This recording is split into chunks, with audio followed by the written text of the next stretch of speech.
Content warning. This series occasionally deals with gang violence and topics of extreme homophobic abuse. Viewer discretion is advised. Just after the overturn of Roe v.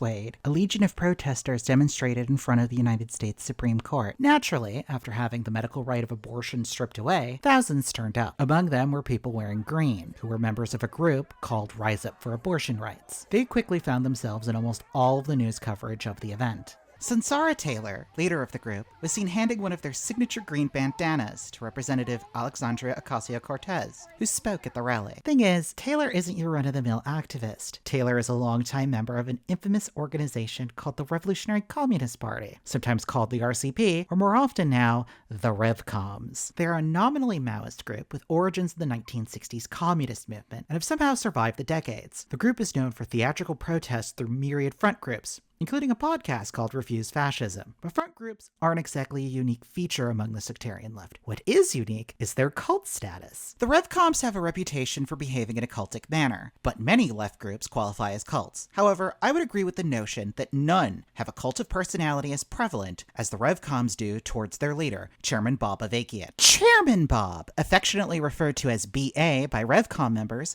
is upheld as a brilliant theorist and the great helmsman of an America free of imperialism. Back when I was my most active in left politics, they promoted a little black and red book called The Basics, with the B and the A uppercased. You know, because they're Chairman Bob's initials. It's clever, right? Yes, it's very clever indeed. These goofier aspects of the cult make them easy to dismiss. However, the ubiquity of their front groups and their frequent recruitment from marginalized communities make them a danger to anyone looking to improve society. As a queer person, watching a decent number of fellow trans people join in what was once the most homophobic organization on the left is terrifying alone. But what makes a cult a cult? And how the hell have they lasted this long? Well, friends, this time, Bonapartista will tackle the REVCOMs. But before we begin, a few caveats. While I will attempt neutrality, let's not kid ourselves. I am hardly a fan of a nominally Maoist group known for a history of homophobia. There is an implicit bias here, and I would be lying to say otherwise. This piece is somewhat meant to be journalistic in nature, however flawed that may be. Please feel free to review all of my sources, which will be in the description at the end of the video. There is one I would like to highlight, which is the book Heavy Radicals by Aaron J. Leonard and Conor A. Gallagher. Much of the first two parts of this series stem from this book. It is probably the best history written on the RCP and American Maoism. I highly recommend giving it a read. Whenever I use personal pronouns, I, me, my, that's absolutely commentary. Admittedly, this entire piece may have a subjective bent to it, as mentioned previously. I have to reiterate, I will try to be as objective as possible, but sometimes you have to call a spade a spade. Others have assisted in this production. They all do not necessarily agree with the views espoused by myself or anyone featured in this video.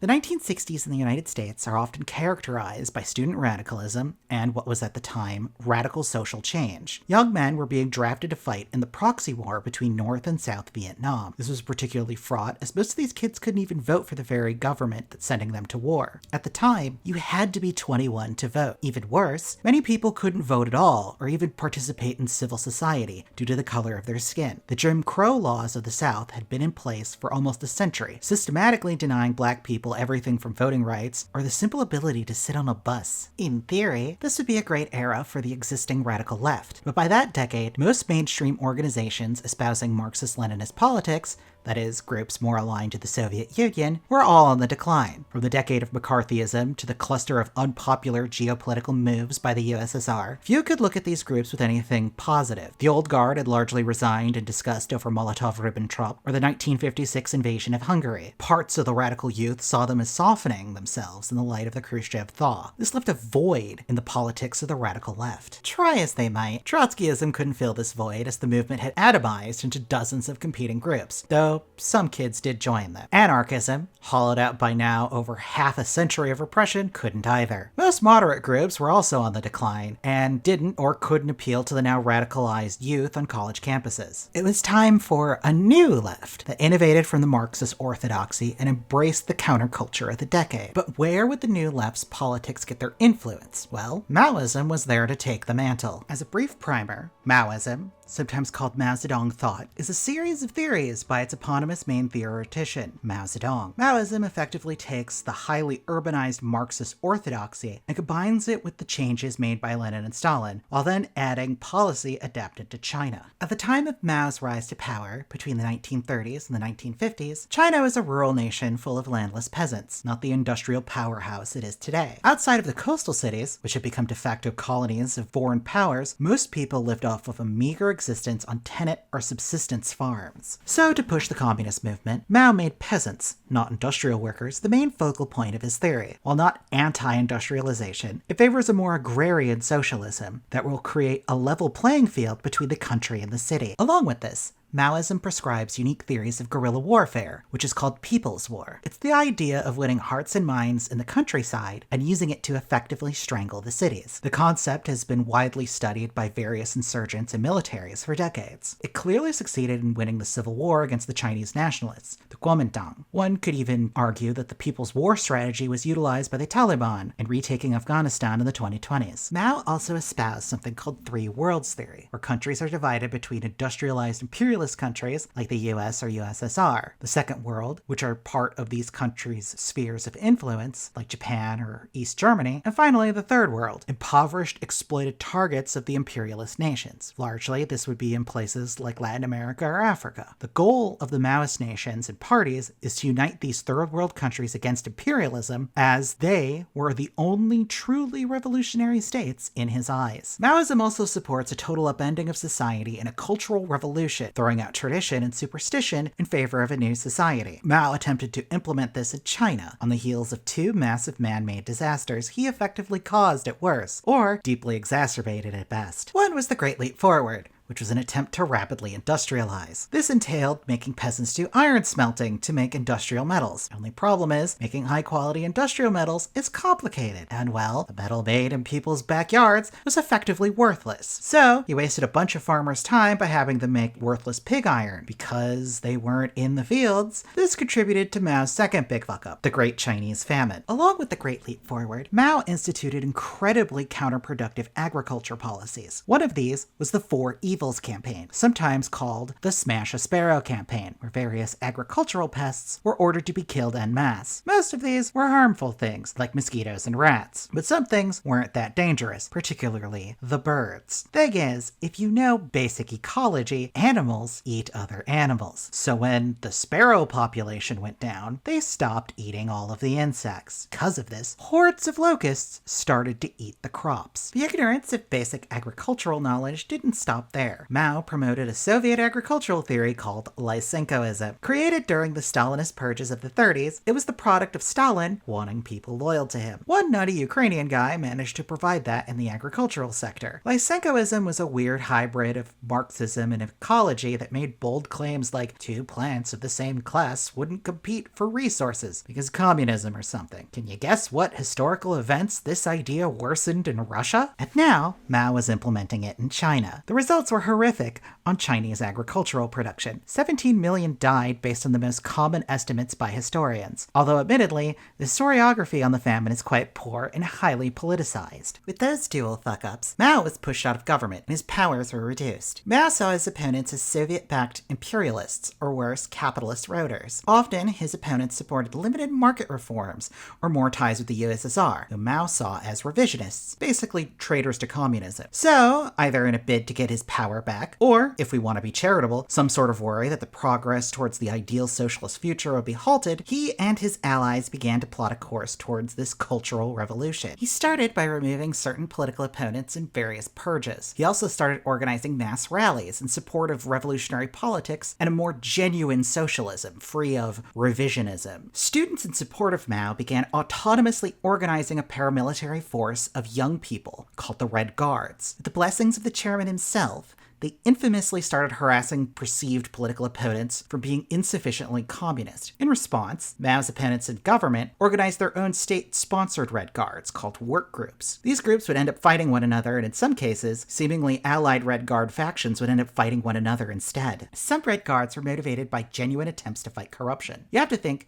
These were people with no upward mobility in a society that was economically devastated. They had grown up in a massive country that experienced a century of foreign imperialism, warlordism, multiple revolutions, and multiple civil wars. After all that, what did they have to show for it? Dead-end factory jobs?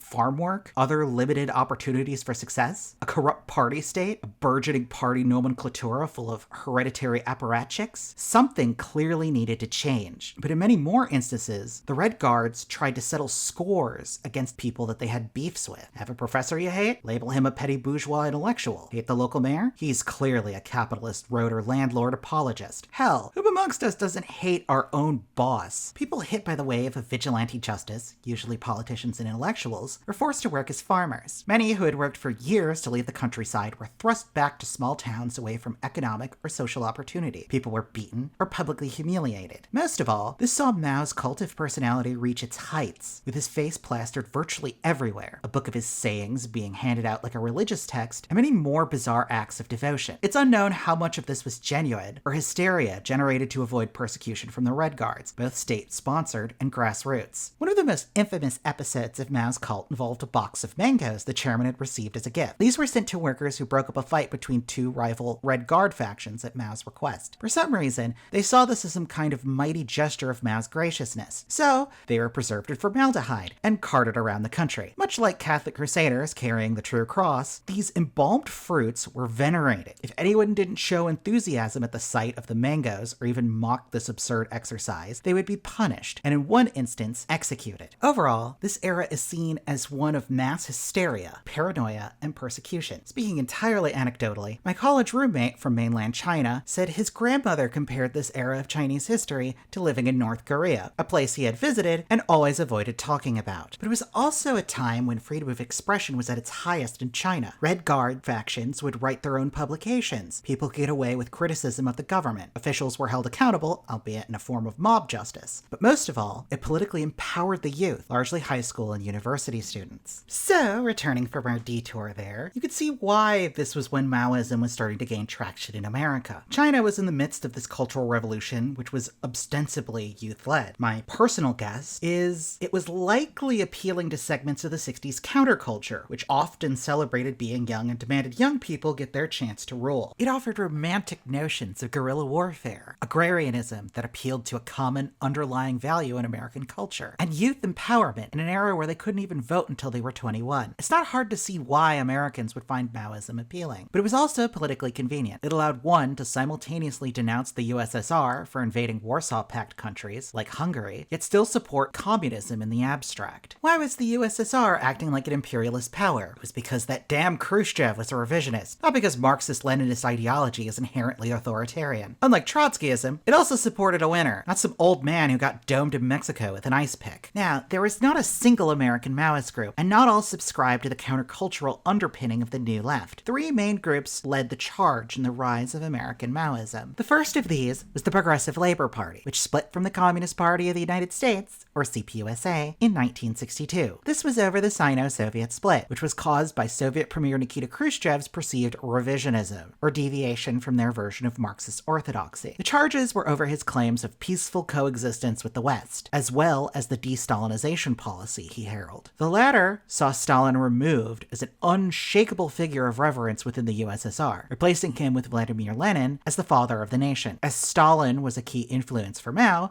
he took major issue with this and started to move away from the Soviet sphere. Then came the Black Panther Party, a famous group of African-American revolutionaries founded by Bobby Seale and Huey P. Newton in 1966. The Panthers were a sort of community defense group who mostly fought to protect their neighborhoods from police brutality and meet the needs of their community, where the American government had failed. This included running meal programs, youth activities, and even a medical clinic. Finally, there was the Revolutionary Youth Movement, which formed in 1968. RYM was directly formed out of a group called the Students for a Democratic Society. SDS was a college-based organization that was largely built around the anti-Vietnam War protests and was the home of the burgeoning New Left movement. RYM wholeheartedly embraced some aspects of the New Left and hybridizing them with Maoism. The PLP took a more orthodox Marxist-Leninist Leninist view of Mao, mixed with some very extremist positions, such as calling the Viet Cong sellouts for negotiating peace with the US. They also differed bitterly on the future of SDS. RIM wanted to evolve SDS into a mass organization that included people from all walks of life. The PLP wanted to keep student and workers' organizations separate, having multiple organizations. RIM and the PLP would vie for control of SDS for about 4 years. During this period, the two factions fought bitterly, which slowly killed SDS as a national group. It turned into a confederation of squabbling microsets, tiny leftist groups that inflate their own political importance. During the organization's convention in 1969, the factions ended up fighting both verbally and physically, effectively ending SDS as an organization. The two sides each went off in different directions. The PLP returned to being a small orthodox Maoist party with control of the rump SDS, which they later rebranded. RIM split up into various factions, including the infamous terrorist group the Weathermen, who blew up monuments and empty buildings. One RIM affiliate was called the Bay Area Revolutionary Union,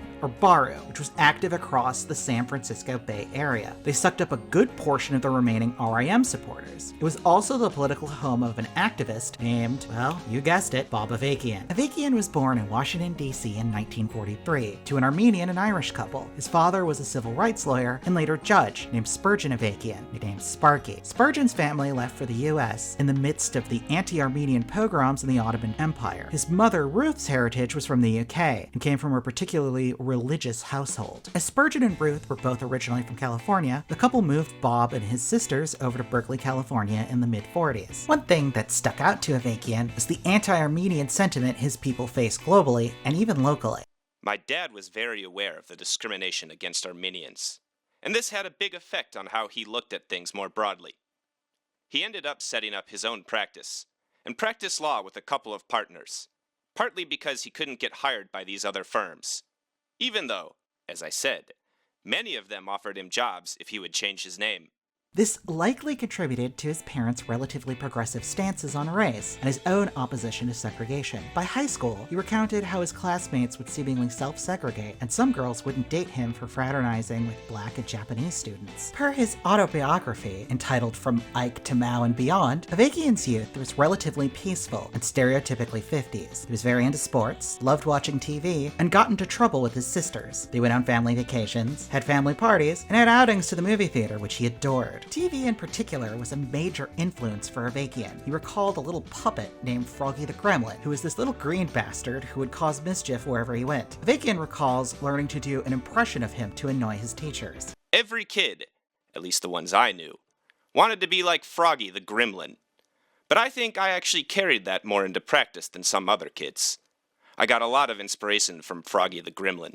He claims he had always absorbed political news, enjoying coverage of the Republican political conventions, watching the tense Cuban Missile Crisis unfold, and Joe Welch dismiss Joe McCarthy. Have you no sense of decency, sir? Avakian's radicalization in the early 60s started during his time at UC Berkeley, during numerous sit-ins in the midst of the free speech movement on campus. Despite holding more left views, he is noted for showing much more restraint and even a belief in the democratic process. In 1967, Avakian even ran for Berkeley City Council, gaining about 10,500 votes. It was at this time, Black Panther Party member Eldridge Cleaver had told the young Avakian that it was time for him to get, quote, all of that out of his system, and it was time for him to start getting into revolutionary politics. Cleaver would introduce Avakian to communism and then Mao. From then on, the Black Panthers proved to be a huge influence on Avakian, their combination of political activism and radical support of local communities. At one point, during a speech in Oakland, he stated, I wouldn't be on this stage if it weren't for the courageous people, the masses of people, and the leaders who led and participated in the Black liberation struggle all these years, because they're the ones that taught us. They're the ones that forced us to face the reality of what America and this system was all about. And in this sense, we say, not only are Black people a vanguard, but they are an inspiration. We don't expect them to liberate us. We have to do that for ourselves. But they have inspired us to begin that struggle, to end this imperialist, racist, colonial system once and for all. Avakian then spent the rest of the decade working with the Panthers, the Peace and Freedom Party, and other groups to push their radical agenda. In 1968, he was notably arrested for burning an American flag on charges of disturbing the peace and spent a month in jail. Eventually, he joined Baru as one of its founding members, along with hardline Stalinist Leopold Bergman, ex-PLP member Steve Hamilton, and campus activist Bruce Franklin. All three were Maoists of various stripes, with Bergman even living in China during the Cultural Revolution. Eventually, after building affiliates in other cities such as Chicago, Detroit, and Washington, the group renamed itself to Revolutionary Union, or RU, as it was now a national organization. It was also part of a bold new face of the New Left, New Communism. Coming from largely Maoist roots, New Communism focused on the Third World as the source of revolutionary action in the world. Along with Mao and Lenin, they added individuals like Frantz Fanon, who wrote about the Algerian Revolution, or Vietnamese revolutionary Ho Chi Minh, to their communist canon. They also saw imperialism in the Leninist sense, in that it was the highest stage of monopoly capitalism, not just a series of policy actions that oppress other nations. RU was also infamously homophobic, with official documents describing it as a petty bourgeois ideology. They felt that people weren't gay because, well, some people just are. Instead, it was an individual choice brought on by the power of monopoly capitalism and male chauvinism. Therefore, gay people couldn't be proper communists, as they had decided on an individual solution to capitalism's problems: loving someone else of the same gender. The confusion of the fight for democratic rights with a liberation struggle is based on an idealistic, metaphysical understanding of oppression. To raise the slogan of "Go gay and smash the state" is to lead all people down the road of certain defeat. The gay liberation movement has no class analysis of imperialism. It claims to be above classes, attacking the deeper roots of oppression. But there are no deeper roots of oppression. The roots of oppression are summed up in the fundamental contradiction in capitalist society, that between the bourgeoisie and the working class. In reality, gay liberation is anti-working class and counter-revolutionary. Its attacks on the family would rob poor and working people of the most viable social unit for their survival and for their revolutionary struggle against the imperialist system. The only real liberation, the only road to real happiness for homosexuals, is to eliminate the reactionary rotting system that drives them to homosexuality, and to build a new society under the rule of the working class that promotes class culture and ideology, the principles of equality, cooperation, and the dignity of collective labor, in opposition to selfishness, self-indulgence, and the decadence of individual and exploitative relations. The practice of gay liberation bears out its anti-working class ideology.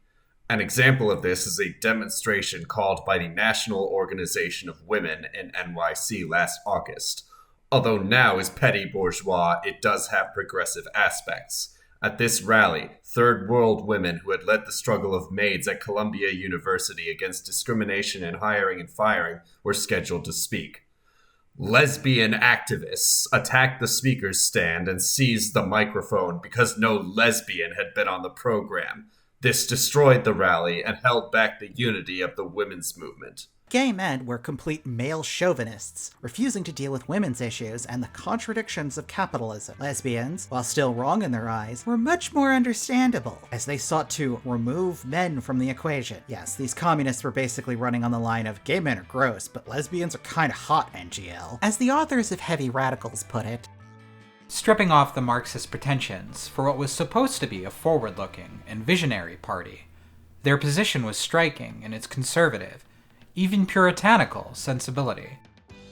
It was further problematized by the fact that an upsurge of gay men and women in the United States was already underway and was about to hit critical mass, something this newly proclaimed vanguard would deliberately stand apart from. This was all made worse by its intransigence. Once adopted as line, it was set in stone. With their Maoist credentials, Rue was invited in 1971 to visit Premier Zhou Enlai in mainland China, with Enlai actually showing interest and concern for the US radical Maoist scene. Avakian and Bergman were in attendance, and when Bergman made a mildly critical comment about Mao in private, Avakian took this to heart. The trip, which was one of many, encouraged Rue policy to often work as mouthpieces in favor of Chinese foreign policy interests. Part of this was working with the U.S.-China People's Friendship Association to disseminate their literature. They would also support China even with geopolitical stances, such as when Bangladesh seceded from Pakistan after years of ethnic discrimination. China supported Pakistan as India, Pakistan's main rival, was an ally of the USSR and thus considered a major enemy of Maoist China. The group mostly focused on supporting labor action and, in the classic communist fashion, selling newspapers. Theirs was a publication simply entitled Revolution. Part of their labor activism was actually productive, supporting a strike in New Mexico and Texas of 4,000 women fighting for recognition of their union. Unlike a lot of Leninist groups, REVCOM also had not yet deeply centralized.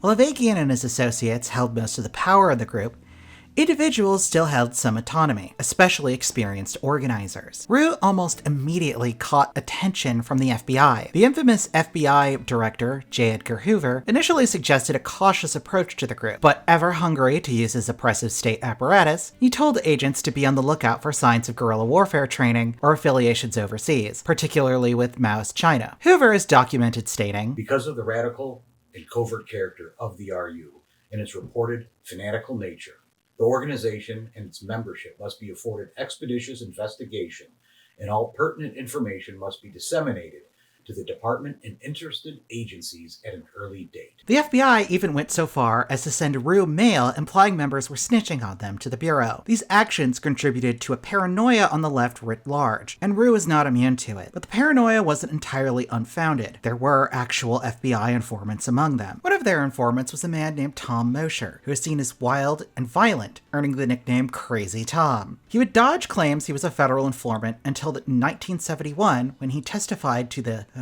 Subcommittee to investigate the administration of the Internal Security Act and other internal security laws of the Committee on the Judiciary. Oh, Lord. In the hearing, Mosher admitted that he had become an informant after a trip to Cuba sometime in 1968. Mosher claims that for about a year, the FBI was reimbursing him for trips in exchange for information. Mosher eventually gave up being an informant, as both his behavior and extremist activities of the REVCOM were leading him to criminal trouble. There were also Lawrence and Betty Goff, a couple who joined REVCOM entirely for the purposes of being FBI informants. They were former Christian missionaries who lived in Latin America for a time. During their 1971 testimony to the House of Un-American Activities Committee, or HUAC for short, Betty gave the committee a very hyperbolic look at how the group operated. She claimed discussions went into bizarre philosophical diatribes on Maoist dialectics and metaphysics, stating at one point that they went 6 hours discussing the contradictions of how a cup stayed together. She ended up calling it a godless doctrine. Lawrence claimed he had been training for combat, and members were required to be in peak physical condition. This was all in an effort to prepare for a revolution. It appears that this was at the behest of REVCOM founding member Bruce Franklin, who was adamant about immediate revolutionary action and the necessity of violence. Franklin would go as far as to write an inflammatory manifesto on guerrilla warfare, which eventually led to a split within REVCOM. Goff got a hold of this and sent it to the FBI, who had seen it before it had actually been disseminated around REVCOM. Part of this preparation was REVCOM collecting weapons, with Lawrence acting as a gunsmith for the group. Alarmed by this, the Goffs supplied the feds with the serial numbers of each weapon. Lawrence claimed that they would send him out to buy weapons as a part of this stockpile. The RU would furnish them the money. I recall one trip to Los Angeles where I believe it was over $1,500 was spent on arms and ammunition. They get them from the gun shows that come in the area.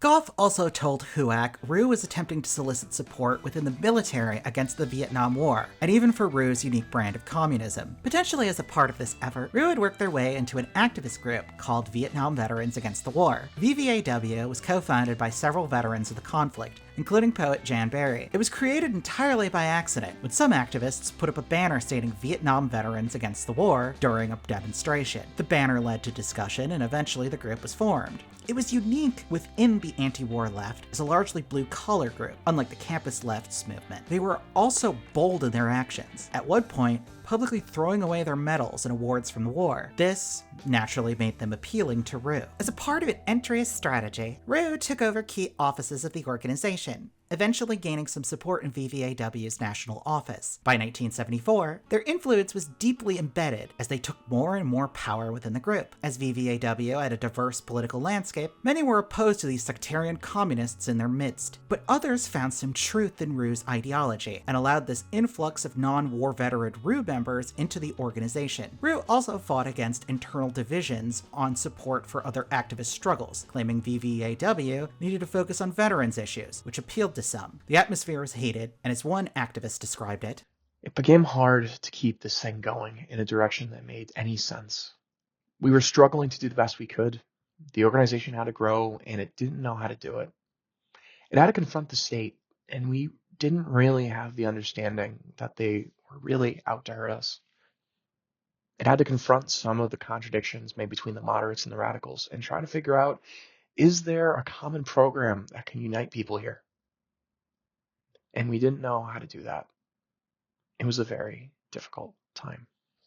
By 1975, the national office of VVAW had become controlled by REW. They effectively turned the group into a front of the REW, and eventually dissolved chapters and pushed out non-communist activists. The group, once lauded as an influential member of the anti-war movement, had now been hijacked by REW for their own purposes. This did not sit well with those expelled and those interested in keeping the original purpose of VVAW. These members eventually banded together, culminating in a court case against the REW-controlled rump VVAW. In 1980, these non-REW activists won out and were able to regain use of the VVAW name. The incident was also widely denounced by the left, with documentation of their selfish and sectarian actions circulating in activist circles. At one point, they attempted to intimidate a left-wing publication called The Guardian, not to be confused with the more famous British publication of the same name, over some articles that they saw as critical of the group. 50 REW members showed up to their office. However, all of them packed into an elevator at once, causing the car to plummet down to the shaft and crash into the basement of the building. Regardless, REW had gotten what they wanted out of their little endeavor and swelled in membership. Another infamous move by REW was their opposition to Boston's anti-segregation busing program, in which youth in racially segregated neighborhoods, usually caused by redlining and other forces, would be bused to other public schools in predominantly white neighborhoods. This opposition was apparently a move to keep, quote, the working class united. Regardless, as author and former SDS member Max Elbaum put it, "The screaming front-page headline, 'People Must Unite to Smash Boston Busing Plan,' in the October 1st, 974th issue of RU's newspaper crystallized the group's blunder.